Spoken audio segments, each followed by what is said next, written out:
కోనసీమ జిల్లా ముమ్మిడివరం నియోజకవర్గంలో ఆర్టీసీ స్థలంపై ఆక్రమణలు కొనసాగుతున్నాయి. అధికారులు పట్టించుకోకపోవడంతో స్థానిక యువకుడు రిలే నిరాహార దీక్షకు దిగారు. బస్టాండ్కు గేట్లు వేసి తాళాలు వేశారు. అయినా అధికారులలో ఎలాంటి చలనం లేకపోవడంతో ప్రజల్లో తీవ్ర ఆగ్రహం నెలకొంటుందని ఎంఆర్ఓ కార్యాలయం ఎదుట జేఏసీ శిబిరంలో చిరుకుమెల్లి రవికుమార్ రిలే నిరాహార దీక్ష చేపట్టారు. ఆర్టీసీ స్థలాన్ని ఆక్రమణ నుంచి విముక్తం చేసి ప్రజలకు అందుబాటులోకి తీసుకురావాలని ఆయన డిమాండ్ చేస్తున్నారు. గత 5 సంవత్సరాలుగా ముమ్మిడివరం ఆర్టీసీ బస్టాండ్ నిరుపయోగంగా పడి ఉంది. దీనివల్ల ప్రయాణికులు, విద్యార్థులు, ఉద్యోగులు తీవ్ర ఇబ్బందులు పడుతున్నారని రవికుమార్ అన్నారు.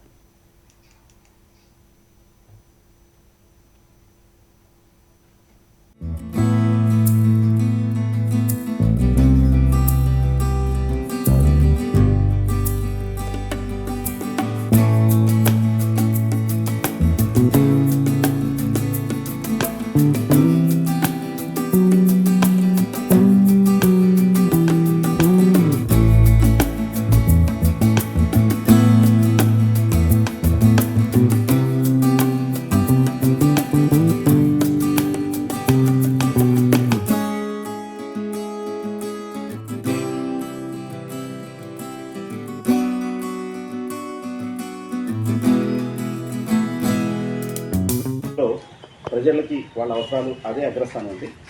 వారికి సౌకర్యం కోసం అన్ని ఏర్పాట్లు చేయడం కోసమే మన ప్రభుత్వం తరఫు నుంచి కానివ్వండి, ప్రజా రవాణా సంస్థ నుంచి కానివ్వండి మేము అన్ని ప్రయత్నాలు చేస్తున్నాము. ఇది చాలా సంవత్సరాలుగా ఈ బస్ స్టేషన్ని ప్రజా అవసరాలు అంటే మారుతున్న ప్రయాణ అవసరాల దృష్ట్యా మనకి గతంలో కూడా చూస్తున్నాము. కొన్ని బస్ షెల్టర్స్ లేకపోతే బస్ స్టేషన్స్ కానివ్వండి, మొదట అది పెట్టినటువంటి సందర్భంలో అక్కడ ప్రజలకి చక్కగా ఉపయోగపడడం, తర్వాత ఈ సిటీ కానీ టౌన్ కానీ ఎక్స్పాండ్ అయినప్పుడు వాటి ముందు కొత్తగా కన్స్ట్రక్షన్స్ కానీ వీటి కానీ రావటం వల్ల కానీ, లేకపోతే రోడ్డు వైడింగ్లో వచ్చినటువంటి మార్పులు చేర్పుల వల్ల కానీ రకరకాల అవసరాల దృష్ట్యా ప్రయాణికుల అవసరాలు మారి కొన్ని బస్ స్టేషన్స్ అప్పటి వరకు నిరుపయోగంగా ఉన్నవి ఉపయోగించవలసినటువంటి సందర్భాలు రావడం, కొన్ని బస్ స్టేషన్స్ ఆల్రెడీ ఉపయోగంలో ఉన్నవి కూడా ఇప్పుడు for example Ambajipeta bus station గతంలో చాలా అది అదే ఉన్నట్టు బస్ ఆపరేషన్ కనెక్షన్ వల్ల ప్రయాణికులు చాలా సౌకర్యంగా ఉంది. ఇవాళ మారినటువంటి కొత్త రోడ్లు ఫామ్ అవటం కానివ్వండి, బ్రిడ్జెస్ రావటం వల్ల కానివ్వండి, ఇటువంటి వాటి వల్ల కూడా కొన్ని మార్పులు చేర్పులు చేసుకోవాల్సిన సందర్భాలు మనం చూస్తున్నాం. అందులో భాగంగానే చాలా కాలంగా ఈ బస్ స్టేషన్లో ప్రయాణికులకి అంటే వారికి సౌకర్యంగా రోడ్డు మీద ఉంది, వాళ్ళు లోపలికి ఇంతకు రావటం ఇబ్బందికరమని అనుకున్న దృష్ట్యా ఇక్కడ ఎవరు రాకపోవటం కొన్ని సంవత్సరాల పాటు చూసిన తర్వాత ఈ ల్యాండ్ కూడా మీరు గతంలో మీరు చూసినట్లయితే చాలా ఇది ఒక లో లయింగ్ ల్యాండ్లో ఉండేది. ఇక్కడ వాటర్ స్టాగ్నేట్ అది అందుకని ఫ్యూచర్లో ఒకవేళ ప్రయాణికులకు అవసరమైనా కానీ ముందు ల్యాండ్ని ఒక ఉపయోగకరమైనటువంటి రీతిలో ఉంచడం అవసరం అనేటువంటి ఉద్దేశంతోనే కొంత పార్ట్ కమర్షియల్గా కార్పొరేషన్ కూడా రెవెన్యూ వస్తుంది అనేటువంటి ఉద్దేశంతో ప్రయాణికుల అవసరాలు కూడా దృష్టిలో పెట్టుకుని బస్సెస్ పాసేజ్కి ఎప్పుడు ఇబ్బంది లేకుండా ఇప్పటికీ కూడా బస్సులు వెళ్ళడానికి కానీ రావడానికి కానీ వాటికి అవసరమైనటువంటి ప్రొవిజన్ పెట్టుకునే కొంత ఈ కమర్షియల్ యాక్టివిటీ కోసం చెప్పి కూడా కార్పొరేషన్ డెసిషన్ తీసుకోవడం జరిగింది. ఈ మధ్యకాలంలో మరి ఈ ప్రయాణికుల అవసరాల దృష్ట్యా ఈ ముమ్మిడివరం బస్ స్టేషన్ కూడా ఉపయోగంలోకి వస్తే బాగుందని కొన్ని సూచనలు కూడా మాకు రావడం జరిగింది.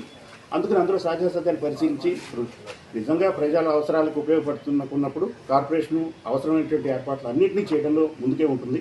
అందుకని మీ అందరికీ కూడా సహకారం మాకు కావాలి. ఇక్కడ కూడా ఇప్పుడు బస్సులు రావడానికి వచ్చేటువంటి ఇబ్బందులు ఏమున్నాయి అనేది చూడడం కోసమే వచ్చాము. వాటిని కూడా రెస్టోర్ చేయడానికి మాకు ఎటువంటి అభ్యంతరం లేదు. ప్రయాణికులు వీటిని ఉపయోగించుకోవడం మిగిలి చేసినట్లయితే వాటికి తగ్గ సదుపాయాలు కూడా ఏర్పాటు చేయడానికి కూడా.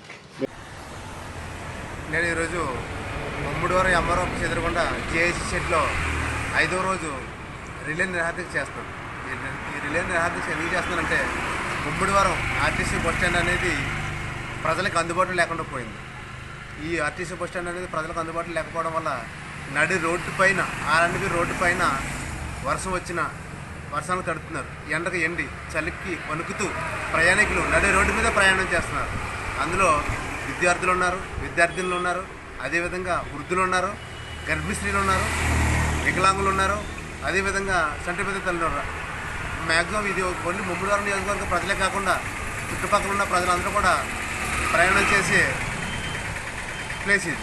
కనుక ఈ నడి రోడ్డు మీద ప్రయాణం చేయడం వల్ల ప్రజలు చాలా ఇబ్బంది పడుతున్నారు. ఇది చెప్పిన అందరూ కూడా చాలా ఇబ్బంది పడుతున్నారు. అదేవిధంగా ఈ బస్ స్టాండ్ నిరీక్షణ కోసం ఈ పబ్లిక్ టాయిలెట్ కూడా చాలా అవసరం. ఇక్కడ పబ్లిక్ టాయిలెట్ అందుబాటులో లేదు. కనీసం ఎవరికి ఏ టాయిలెట్ వచ్చినా కానీ అక్కడ చాలా ఇబ్బంది అవుతుంది. ఎస్పెషల్లీ స్త్రీలకు చాలా ఉపయోగం ఇది. జెంట్స్ అంటే టాయిలెట్ సమస్య ఏదే విధంగా ఉంటుంది, ఏదే విధంగా తీర్చుకుంటారు. కానీ ఈ వృద్ధులకి, వికలాంగులకి, ఈ గర్భిణీ స్త్రీలకి, ఈ చంటిబిడ్డ తల్లులకి ఇది చాలా ఇంపార్టెంట్.